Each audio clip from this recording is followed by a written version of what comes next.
Alright, so this is the Little Philosophy book, chapter 3, and I'm the teacher this week. Yay!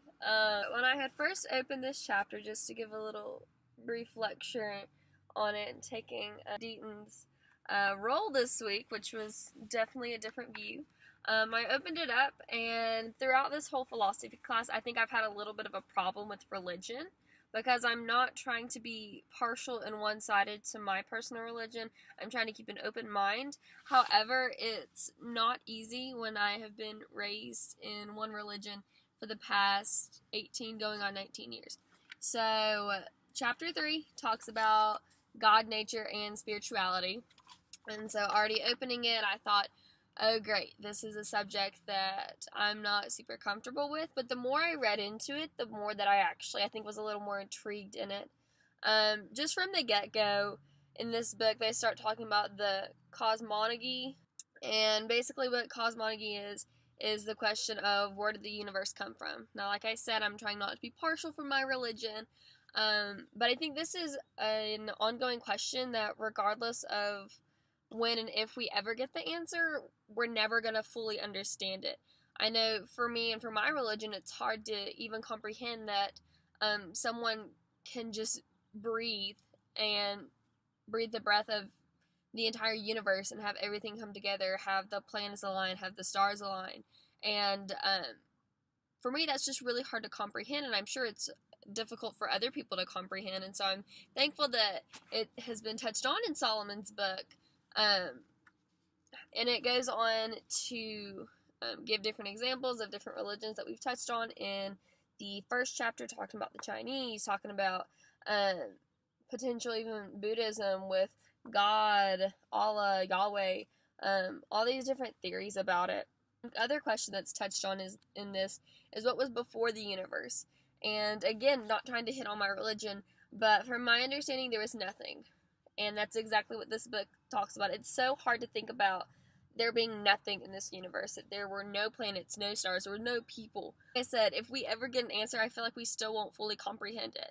But we moved about halfway into this chapter into cosmology, how it was created, and if we really know what's in the universe, given we're here, we're conscious, just like we talked about, but we're not 100% sure. And one thing that people really raise question about is outside of our minds, like the internal world. And I think that's something that's really hard for anyone to comprehend. You think outside of our minds, and that's the physical world. Like right now, I'm sitting at a Zaxby's parking lot. I can see Zaxby's behind me. I can see Walters State main campus right there. That's something outside of our mind. It's something that we can physically see. And then talking about the external world, from what I got from that, the external world is things that we could potentially see, we just aren't able to connect with. Like, we can see another person, we can, maybe if they're thinking really hard, we can see their wheels cranking, but we can't actually get in touch with their mind. We can't go into someone else's mind and feel what they're feeling and to see what they're saying and to think what they're thinking. That's just not possible. And I think that's what Solomon hits on when it's talking about the external world. It's other things going on that we don't have proof of, too, that even they might be the same but have different attributes. And I think that's kind of what I hit on. Outside of our minds is the physical world, and the external world could be things that we see. It's just things that we can't fully get in touch with. It's someone else's mind, it's someone else's behavior. We can do studies on it, but until we're actually in someone else's brain, which I don't necessarily know if that'll ever happen, we're not going to be able to have a connection with the outside world. Anyway, back to what I was saying. With the world being outside, a lot of people, I have underlined this in the book, insisted that much of what we think as the outside world out there is in fact all in our minds. And I really think that's true too. I know, personally, I believe in ghosts and spirits, but I know a lot of people believe that all that phenomenon is completely inside our minds, and it's something that only certain people can connect to. Things that I also underlined was what is the distinction between what's in our minds and what's in the world. And again, I think that hits back on being in the physical world, but also understanding that there are some physical things that we may think are physical, but are actually in our minds. And for me, that could even be the potential spirits and ghosts and entities everywhere. I believe it's out there, but it very well could just be something in my mind. And another point that Solomon hit on this that I absolutely love is talking about colors. And this is something that I'm sure that you've heard for years, is that we all can see a color. We all know what red is. We all know what green is. We all know what blue is. But if you really think about it, some people are colorblind and they just don't realize it. So my green and my red and my blue could be completely different from your green, your red, and your blue. That's something that differentiates the outside world with inside our minds, I truly think. And then another thing that I love that was pointed out in the book was talking about Berkeley's metaphysics, moving into metaphysics. He proposed a question. Basically, if there's a tree in the woods, it fell down, and nobody heard it, did it fall? Yes, it still fell. Yes, it made a noise. However, Berkeley also points out that we can't just not think things into existence if we don't see them. We have to understand that there's a tree in the woods, and we have to understand that it fell. We just don't have the proof or the perception or the physical senses to prove that it fell. And so that moves into a little bit of idealism, which it argues that nothing is there but in our minds and ideas, and I still think that that is pretty true.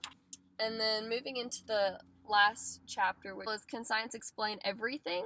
And I was very intrigued by this. I did underline one part that says, it may be with some difficulty that you can describe your feelings when you fall in love, but a detailed description of your brain state will not make matters any clearer for you. And I think that is so true. Science can only explain things so far.